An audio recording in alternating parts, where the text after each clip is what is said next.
Well, the debate around second-hand clothes has been raging for more than 30 years since Kenya started or allowed the importation of second-hand clothes. And the debate has always been, do you control the import? Do you ban or do you allow second-hand clothes to compete with new clothes? And that has always been the debate.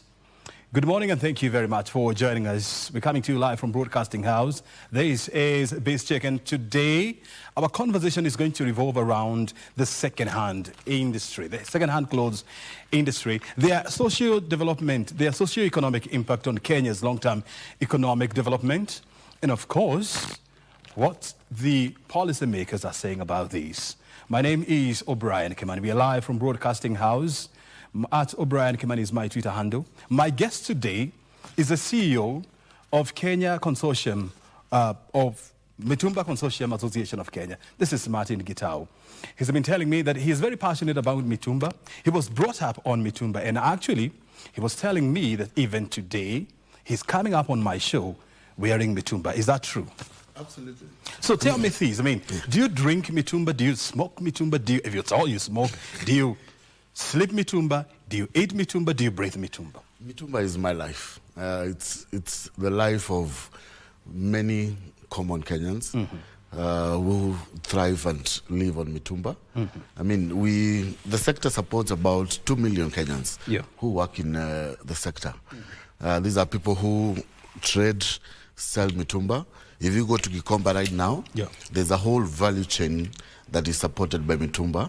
You're talking about people who we call Beba. These are the guys who load and offload bales. We have tailors in the market. These tailors are the ones who repair clothes.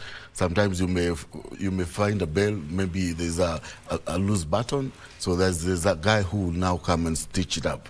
So these are people who work within the sector, about 2 million plus who work in this sector. And this data is coming from the government. This is the Kenya National Bureau of Statistics data that was done in 2020.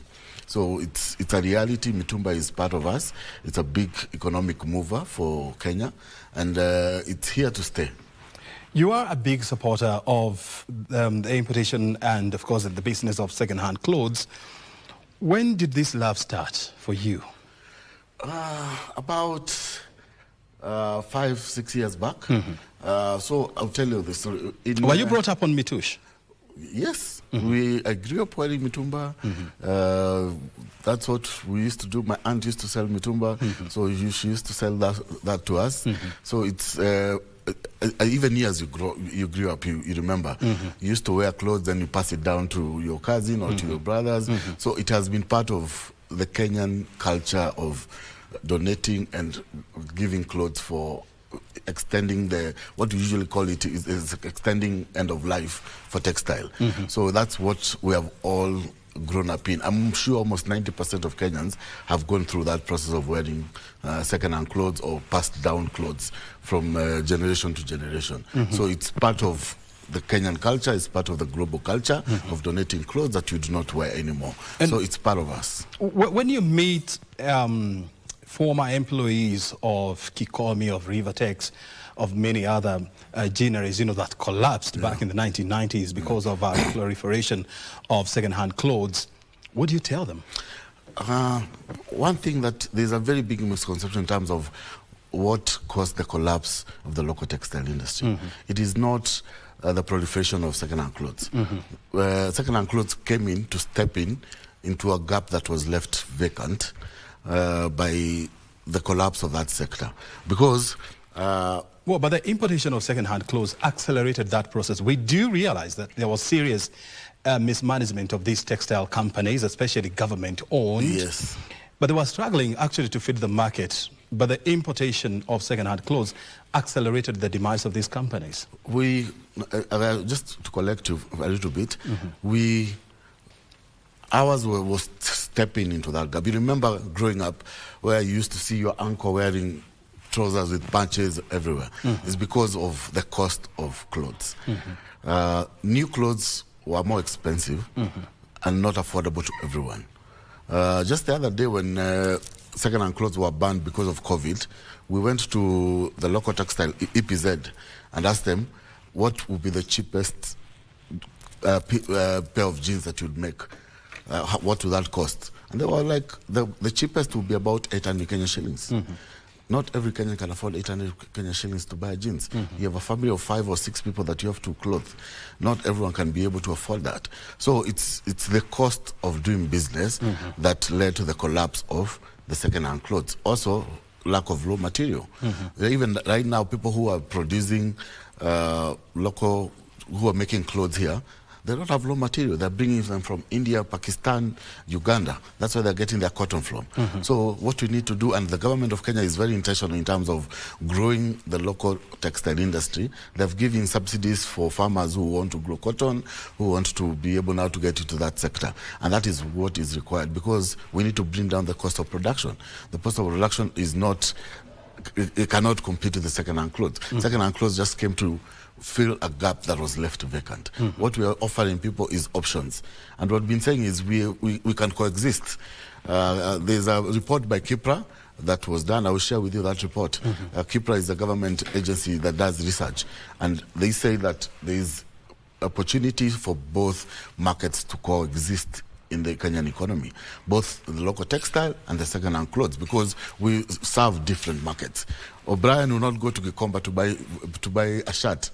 You go to maybe Waikiki or another shop in town to buy a new shirt, but not everyone can be able to do that. So we serve different markets, different segments that serve the different economic parameters. Do you have an example of an economy which, where the textile industry, where the cotton industry has thrived with the importation of second-hand clothes? Do you have a study case in the world? No, I wouldn't say that I have one, but a lot of, even in Europe right now, there's a very big movement in terms of bringing in second-hand clothes. They call them thrift. Yes, thrifting. There's a very big movement that is now opening up. In the UK, you have Oxford that is opening up shops in the UK for second-hand clothes, because at the end of the day, we are caring about the environment. There's an overproduction of clothes. So it's a call for action for everyone that we need to extend end of life for textiles. People in Europe and the US, they will buy clothes in winter. After winter, they throw them away. That is a 3 months, 4 months wear. Then they throw them away. They don't want to wear them again, or because of seasons and of course lifestyle. So there's a movement that is now calling for people more responsibility in terms of you need to be aware in terms of how long are you wearing these clothes and what are you wearing exactly. You know, I was going through the Kenya National Bureau of Statistics economic analysis for 2025, and it was talking about the fact that Kenya imported second-hand clothes worth about 180,000 metric tons in 2025, becoming the biggest importer of second-hand clothes in Africa, overtaking South Africa, which until 2021 was the biggest, and of course overtaking Nigeria. And I was seated here and I'm asking myself, what if all these clothes were were made in Kenya? What would be the economic impact of this? It would be great. It would be an amazing movement for economy to be able to produce that kind of tonnage of clothes in Kenya. But as I said, it's something that is in progress. And we as Mitumba Association, we actually support the growth of the local production of textiles, because we would want our people to be able to wear their own clothes produced here. But as of the moment, as I said, we do not have a local textile industry. Even the cotton that they are using here, we have to get it from Pakistan and India. We have to get it from Uganda. Cotton is very small. Yes. So that's something that we need to look into as a country. As I say, the government is intentional in terms of developing local farmers in growing cotton and what is needed for us to grow the local textile industry. But yes, it's about 189 metric tons, but note that some of those, most of that, actually, because Kenya is positioned because of the port. We are supplying to Uganda and other regional countries that are around here. So what comes in is split between Uganda, Tanzania, Rwanda. Yeah. So what people don't actually realize is that it's not just Africa that imports second-hand clothes, second-hand shoes. They do the same in Europe. They do the same in the US. Yeah. They do the same in China. Yeah. And the question that I have been asking myself is, how do we ensure that we don't become a dumping site for cast-offs? Yeah. So what we do as the traders in second-hand clothes, we work with sorting organizations. We have people who sort in Pakistan, people sorting companies in Dubai, and there are standards that have to be met. Those standards are set by KEBS in terms of what comes in. So Kenya, we're only allowed to bring in grade 1 and 2 of clothes. How many grades are there? There are about 6. 6 grades? Yes, there are about 6 grades, even more, depending on the country. But the Kenya, top quality is grade 1? top grade is grade 1, and then top 2. Or A and B, others will call it. It's A and B. So that is the only one that we're allowed to bring into Kenya. So for that, there are companies that have been pre-qualified by KEBS to be able to sort and bring in clothes that are wearable. People talk about waste, that we are dumping clothes, but there's no dumping. Go to Gikomba right now. If I open a bale, I will sell everything in that bale. So there is no waste that is going there. Yeah. Well, if Kenya Bureau of Standards, has specifications and of course standards on what we are supposed to import, and you're talking about grade A and B, then it would be assumed that grade A and B are expensive. They are expensive more than, of course, grade C and D, but they are manageable to majority of Kenyans. They are affordable. How would they compare with, for example, a locally manufactured pair of jeans? Way cheaper. I mean, it's way cheaper. Yeah. But we also should not sit here and assume that second-hand clothes are also, all second-hand clothes are cheap. No. I mean, I've seen second-hand clothes suits that will cost you almost 40,000 shillings. That's true. That's why there's a different...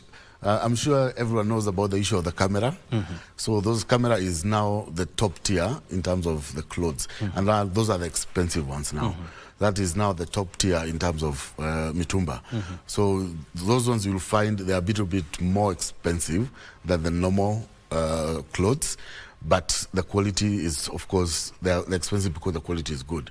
This is where you find an original Nike shirt, you find an original Nike shoe. So these are there are people who are who specifically sell that kind of attire to specific kind of people. Do you see the future of Mitumba in the era of cheap imported clothes that are coming from Turkey, that are coming from China, Pakistan, and India? I would say this. As I said, I believe that our economy is large enough to be able to accommodate all these kind of things. I think, yes, our biggest threat right now for Kenya and for the world is the ultra-fast fashion. That's what we call ultra-fast fashion, which is coming from China and Turkey, as you're saying. But it's a matter of choices for consumers. It's choices for consumers. There are people who would prefer to go shop at LC Waikiki, Mr. Price. There are people who still prefer go to toy market and look for good second-hand clothes. So it's a choice for consumers in terms of what you want and what is on your budget. So it's about budget and needs. Allow me to address these, using statistics. And I was, going through the report, and in the year 2024, Kenya imported new clothes worth about 95,000 metric tons. Yeah. In the same year, we did 180,000 second-hand, metric tons worth of second-hand goods. In 2020, we imported about 65,000 metric tons of new clothes. And the trend is that the importation of new clothes is growing faster at a rate of 15%, while the rate of imported second-hand clothes is growing at a rate of 10%, which means that if the trend persists, you're likely to see new clothes surpassing, the importation of second-hand clothes. Does this give you sleepless nights as the CEO of Mitumba Consortium of Kenya? Not really. If you compare that, we're doing double of what the new clothes are bringing in. And as I said, it's a matter of customer choice. And also, it shows that, of course, that also the economy is growing, that people are preferring to buy new clothes. And there's a report that we did on coexistence of second-hand clothes, and it shows you the metric in terms of there are people who will buy new clothes and second-hand clothes, depending on seasons, depending, of course, on occasions. Most people, they will buy clothes on events, especially our ladies. If they're going for a wedding, they will buy a new dress because of that. They will buy, if Christmas, you're buying your children new clothes. So it's a choice that people make. People will save to buy new clothes, but when there's no money, then you go to second-hand clothes. So for us, it's giving customers choices in terms of what you want and what your budget can be able to afford. Yeah. Help me understand this. I have heard this from different quarters that there is an avenue that Kenya can pursue to become the sorting hub of second-hand clothes in Africa, whereby we import in large volumes. Then the sorting is done here, and then, it is dispatched in various countries. Do you think this is an avenue that we can pursue as a nation? It is actually something that we have been keen on. We have met Minister of Treasury, Bandi. We spoke about it. We'll be speaking with the Special Economic Zone as well to see what are the possibilities of Kenya becoming a sorting hub for the region. It is a good opportunity for us to be able now to create more employment for Kenyans and Kenya foreign currency. So it's a big opportunity. Dubai, Pakistan now are thriving in that economy because they're the biggest sorters right now, because of course of labor. So bringing that to Kenya, there's more labor here, affordable labor, than in the UK and in Europe. Most of the sorting hubs in Europe are being closed down because it's becoming very expensive. So they're looking for opportunities where they can be able now to sort. So it's an opportunity for us to be able to become an African sorting hub for second-hand clothes.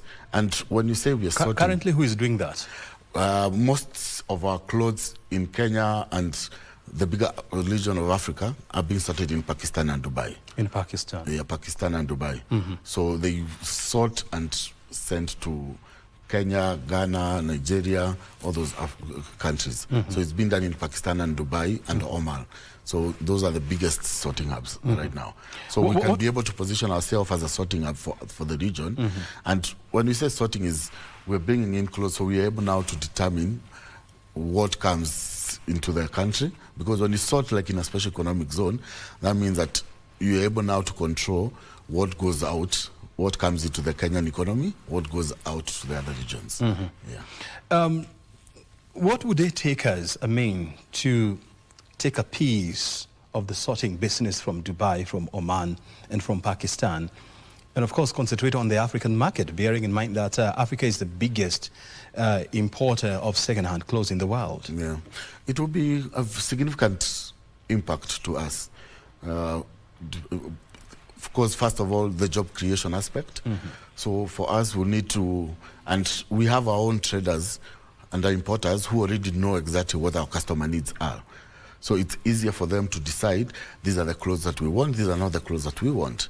So it becomes easier to train our people in terms of what we are sorting, and now creating employment and the revenue that we are going to bring into the country as an African hub, sorting hub.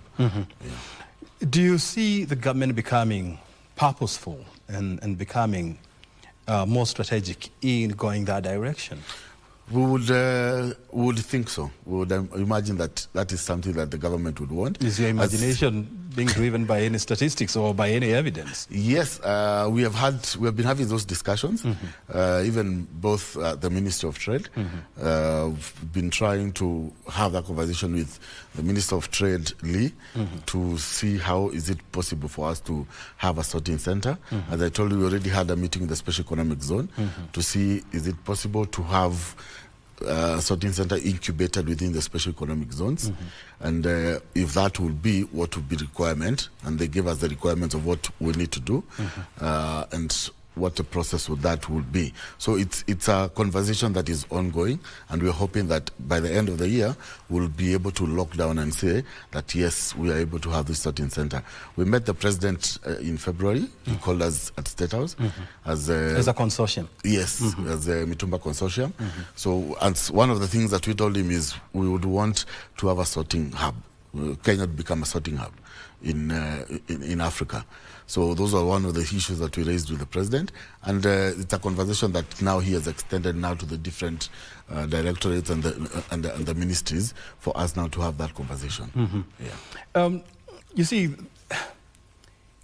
almost 98% of all imported second-hand clothes in Kenya, they come through the port of Mombasa.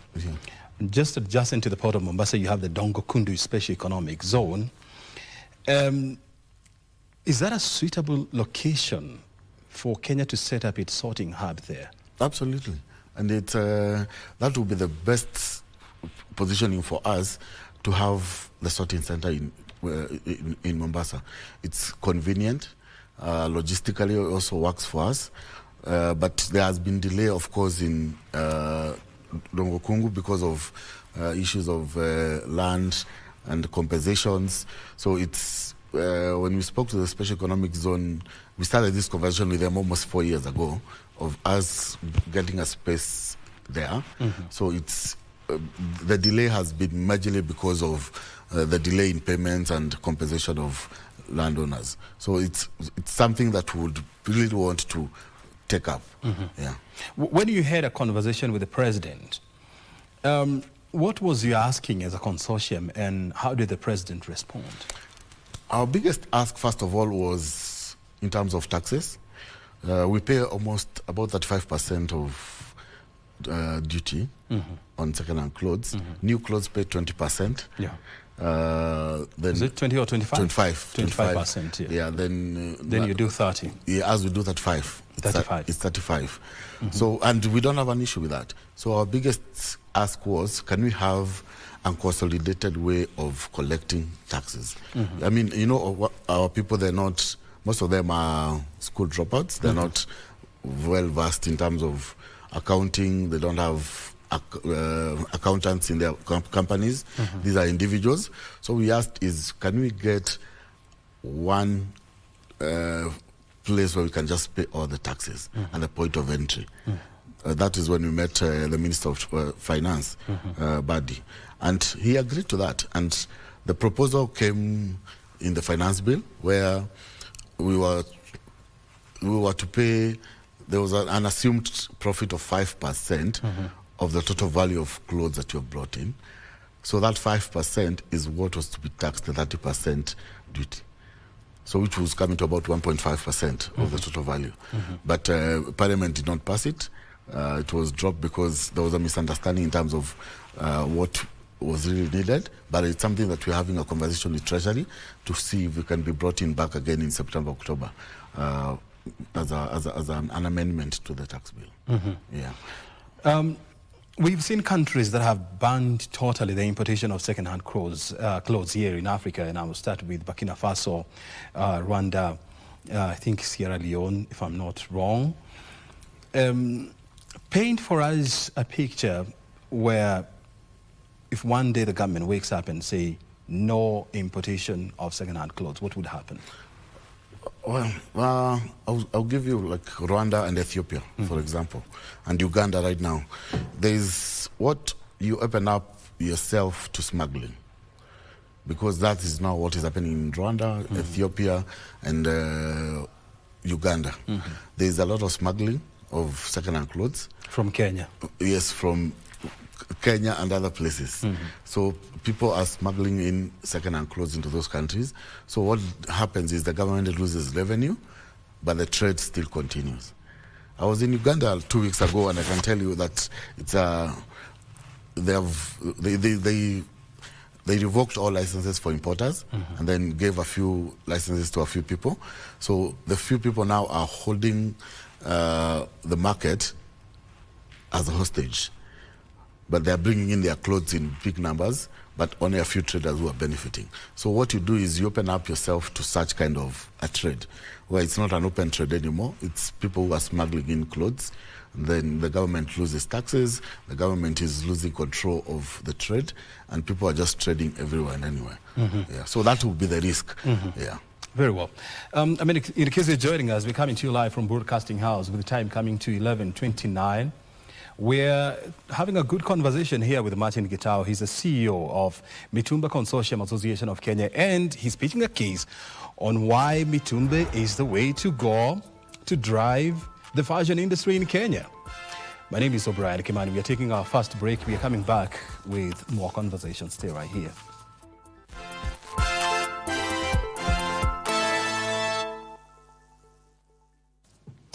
You know, can a fashion industry thrive in any country with the importation of second-hand clothing?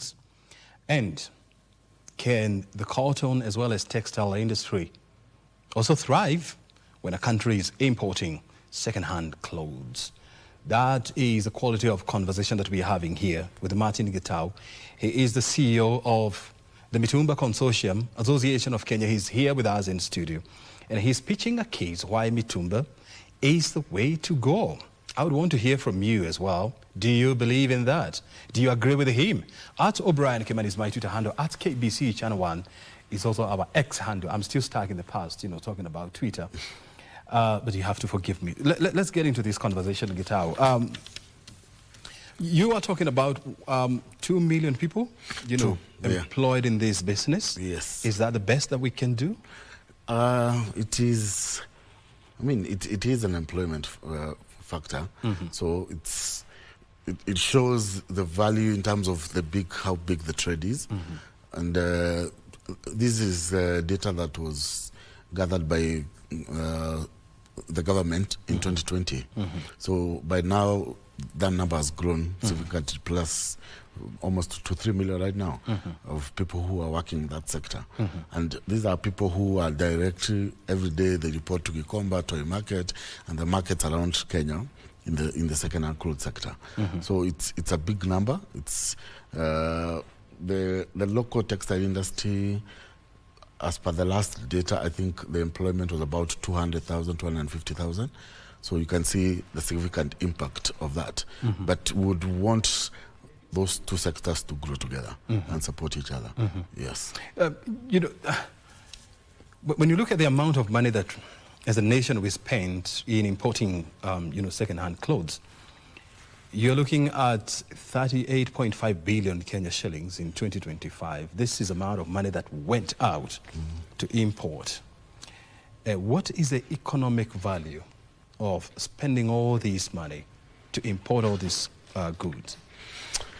Well, we are paying, the sector alone is paying about 17 billion in terms of revenue, duty to Kenyan government, taxes. Pay about 16, 17 billion annually to the exchequer. So that is money that is going directly to the exchequer from the duty that we pay, that 5%. Now we're not even counting the county fees that we have to pay, the individual pay as you earn the tax that we're paying. This is just duty. So, I mean, the effect is big and the impact is there. So that's why even the Kenyan government has actually come to realize that this is a big economic mover and we need to engage them. Because they're actually contributing to the Kenyan economy. It may not be big like what EABL Safaricom is paying, but it's a significant amount of money that we're paying from an informal sector. Yeah.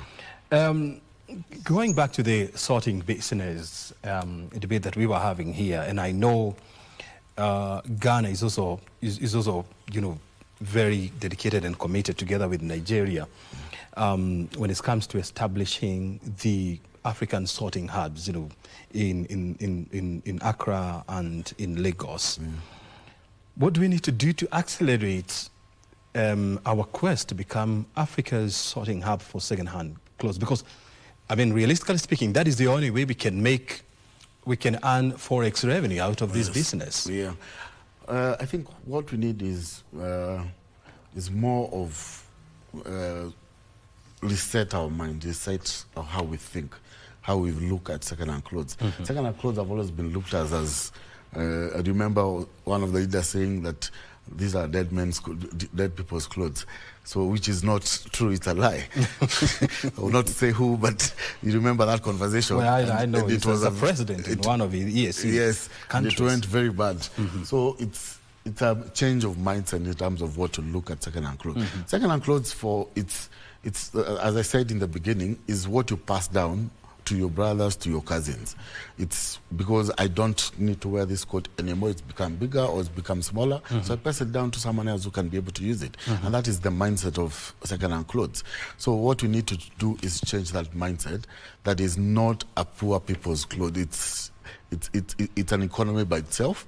So once you do that change of mindset, then now we're able now to have that conversation and tell the government that, look, we can do a sorting hub here. Let Kenya become an African sorting hub. Mm-hmm. We can do sorting hub. What is being done in Dubai, we can do it here. We can do it better. You see? Because we understand the needs of what our people wants to wear. Mm-hmm. So we can bring it here and this becomes an Africa sorting hub. And now we can supply it across Africa. When was the last time you went into a shop and bought a new shirt, a new pair of shoes, a new pair of jeans? Not long ago, I think about a month ago or so. New? Yeah. Mm-hmm. Yes. So for you, it's a mix of both? It's a mix of both. Mm-hmm. And it's according to our research, what we have done, the ones we have done, it's common amongst many people, mm-hmm. especially middle class, Nairobi and Kenyan people. It's a mix of both. Sometimes you'll buy a new clothes. The other time you find yourself shopping in Think Twice or one of these shops or in Gikomba looking for a shirt or a shoe or something that you need that works for you. 2 weeks ago I was in a shop and I bought a few shirts, mm-hmm. second-hand clothes. So it's a mix of both, I would say that. Mm-hmm. And it's majority of Kenyans is that. But there are people who now who consume 100% second-hand clothes. Last year I was in a place in Soweto, in a family of... Soweto in South Africa? No, Soweto here, in Nairobi. Mm-hmm. So there's a lady, she has 5 children, lives in a 1-bedroom house, all the 5 children. And this lady was telling us, I have to make a choice in terms of what do I buy? Who do I buy for? So when you see people selling clothes at 50 shillings, there's a market for it. There are people who will actually buy that shirt for 50 shillings because that is all they can afford. Mm-hmm. They cannot afford to walk into a new shop and buy clothes. Whether it's Christmas, whether it's a child's birthday, they cannot. So second-hand clothes becomes their primary shopping for them and the family. In 2016, the East African community was mulling over a proposal to ban the importation of second-hand clothes, and we saw the US coming in strongly and saying if the ESC region, goes ahead with that proposal, it was going to impose heavy tariffs on exports from Kenya, from the ESC to USA, and about 6 countries chickened out apart from Rwanda. I want to hear from you. I don't know whether you have studied the Rwandan, model. How is their textile industry today? So that was I think it was in 2009 when ESC passed that regulation, the mm-hmm. policy of phasing out second-hand clothes within a couple of years. But as you said, most countries did not go through with it because, of course, the analysis from the different countries indicated that they are not able to sustain the needs of the market. more because we do not have existing local textile industry that can be able to fill that gap. Well, Rwanda actually have not banned second-hand clothes. What they have done is they have imposed high taxation on second-hand clothes, so which is making it almost impossible for them for you to same bring as in. Uganda. Yes, same as Uganda. They just added 15% environmental levy from the previous 15, so now it's 30%. So that's what the countries have done. But as I said earlier in the show, that opens up now to the issue of smuggling. A lot of illegal trade of second-hand clothes coming in by not going through the borders the right ways. So there's a lot of smuggling going in. So that's the effect of that kind of a ban. And yes, US is very strict on that because of the AGOA. Now Uganda were deregistered from AGOA, Rwanda as well.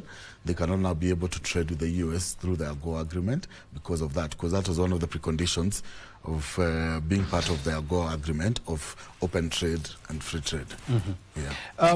Let's talk about, formalizing the informal sector. And we know that, the Mitumba business is one of the biggest contributors to Kenya's informal business environment. But we are seeing, some emergence of new businesses, highly formal. And I'll give an example of Think Twice, where you were telling me now they have about 60 branches in the country. Do you see an opportunity of formalizing the informal sale of second-hand clothes in Kenya? Yes, we do. I mean, we have seen about five shops that have opened up that have now formalized in terms of the sale of second-hand clothes. Think Twice being one of them. There's a few others that have done that, where you get into a shopping mall and you buy clothes that are hung in a shelf, like you do in Waikiki or Mr. Price. So it's something that is now growing and coming up, rather than the traditional way where you used to go to Gikomba, you're shifting through clothes that have been laid on the floor. So this is now more formal, more neat. So it gives you more time to be able to choose what you want. It gives you an opportunity to look at what you want to buy. So it's something that is coming up and it's being formalized. And it's something that I think in a few years, that will be the official trade that will be going on. Like now they're doing in the UK or in other countries in the US. And I've also seen another concept, and probably I don't know whether this is something that there's a consortium you are exploring, whereby you go to these big malls, you go to these big supermarket chains, whereby they have a section for thrift shoes, for thrift clothes. For example, you go to Carrefour, to Tuskys, to Uchumi, to all the other supermarkets, and they have a section whereby it is a section dedicated for selling second-hand clothes, second-hand goods. Is this something that, as a country, we can try? It is. It is something that we need to actually seriously consider it, because what you're saying is, at the end of the day, we just don't want to be where we are just dumping things. If something can be extended, if something can be reused, why not? I mean, we have been very big on electronics, recycling electronics. So clothes and other things can be a factor as well. I mean, you can, everywhere you go in Kenya, you'll see ex-UK products being sold. We have shops all over Kenya that are selling ex-UK products, ex-US products. So it's a process of we are just managing the environment. We want a safer environment. By doing that, is you extending the life of goods by extra years. Yeah, and that's something that we need to be encouraged to do. Right now, we're talking about issues of EPR, extended producer responsibility. 2 years ago, NEMA gazetted the NEMA regulation, the EPR regulations. So we have a responsibility as producers, because even us as second-hand clothes, we're being categorized as producers, to protect the environment by paying what we're calling an environmental fee or levy, so that we can be able now to recycle and reuse whatever we introduce into the market. Yeah. And I know the National Treasury is working with the Ministry of Environment to see how the environmental levy can be introduced. I know it brought a lot of controversy. As a consortium, what is your position on that? We are okay with that. Actually, it has already been introduced. They've done it in phases. NEMA is doing it in phases with the various products, but it has already been introduced. They gazetted a fee of $1 per item introduced to the market. So if you're bringing in this water, like the water you're holding, so you pay a fee of $1 for that as an environmental levy. So it has already been done. What we are doing as a consortium is we have formed what we call a producer responsibility organization. So the PRO will be responsible now for generating that income and also now the recovery of those textiles. So we are talking about setting up collection points at homes, setting up collection points in the markets, where if your shirt is torn, you throw it in that bin, then we can be able to now recover. If we can be able to recover the fiber in it, if we can be able now to reuse it or recycle it, we can work with people who do what we call upcycling, who can make fashion out of it. So we extend to the very last end of that garment. Yeah. Is this something that you're planning to roll out anytime soon? Yes. We are. So as we speak now, we're in the process of registering the PRO, what we call the Producer Responsibility Organization. So that should be done within the next 1 week or 2 weeks. Then we'll have a sit down with NEMA, and then now we can come up with a work plan and agree on how do we move forward with that. How do you anticipate it to work? I mean, like, who will be in charge of the infrastructure, the collection, and the sorting and all that? So the PRO, how it works is we as producers, we are the owners of the organization. So there is a levy that NEMA will collect, that is the 150 Kenya shillings, which is about $1. So that money now will be redistributed to the various PROs to be able now to set up recycling centers. So we can set up a recycling plant and say that we're recovering fiber from the clothes that are being collected. Those that cannot be recovered, then we will find a way of terms of how do we dispose of this in a very environmental friendly way.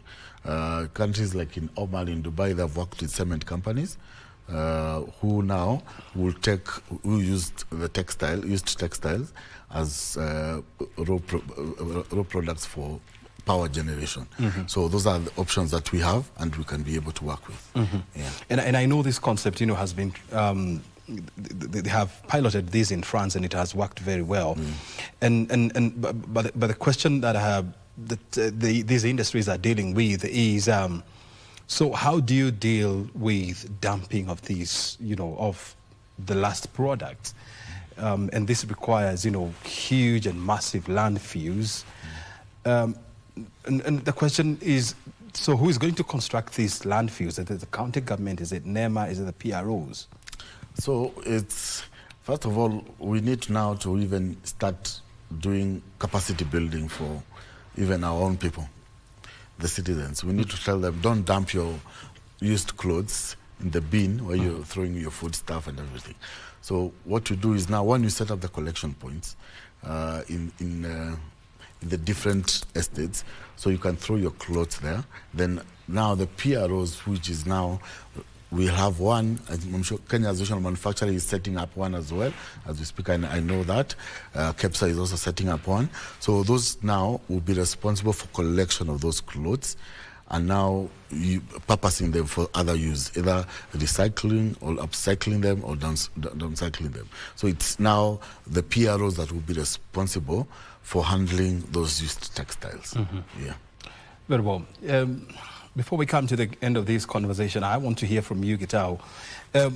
Where do you see the importation of second-hand clothes, going in the next 10 years? What trends are going to shape this industry? Well, right now, in the next 10 years, we have a very different generation of Gen Zs who take fashion in a very different way. So there is going to be a drastic change in terms of fashion and lifestyle because of the different generation. Now, there's a lot of imports coming from China. China now is bringing almost 65% of textiles into Kenya. And that is more driven because of the ultra-fast fashion that the Gen Zs are wearing.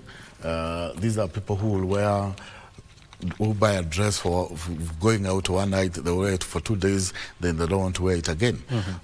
So that is the kind of trend that we're looking at.